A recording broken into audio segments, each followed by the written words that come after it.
क्या आपको पता है इंडिया को India as a single unit पहली बार कब माना गया? यह हुआ था 1833 के चार्टर अधिनियम से। यह कोई मामूली लॉ नहीं, ब्रिटिशर्स का सबसे बड़ा मास्टर स्ट्रोक था। तो इस अधिनियम से सबसे बड़ा चेंज क्या हुआ? गवर्नर जनरल ऑफ बंगाल अब बन गया गवर्नर जनरल ऑफ इंडिया। नाम याद रखना, लॉर्ड विलियम बेंटिक बना भारत का पहला गवर्नर जनरल।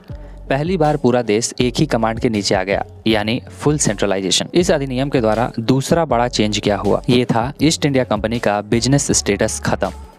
अब वो सिर्फ ब्रिटिश क्राउन के मैनेजर बनकर रह गए। भारत में उनकी ट्रेड मोनोपोली तो 1813 के चार्टर एक्ट से ही समाप्त हो गई थी, परंतु चाय और चीन के साथ व्यापार पर अभी भी उनका एकाधिकार बना हुआ था। लेकिन 1833 के चार्टर एक्ट के पश्चात उनका ये एकाधिकार भी समाप्त हो गया। इसके अलावा गवर्नर जनरल परिषद में एक तदर्थ विधि विशेषज्ञ यानी एडहॉक लॉ एक्सपर्ट को शामिल किया गया। मैकॉले प्रथम तदर्थ सदस्य था। लॉ को सिस्टमाइज करने के लिए 1934 में इसी अधिनियम के तहत मैकॉले लॉ कमीशन का गठन किया गया। तो 1833 के अधिनियम ने इंडिया को एक एडमिनिस्ट्रेशन दिया, पर फ्रीडम छीन ली।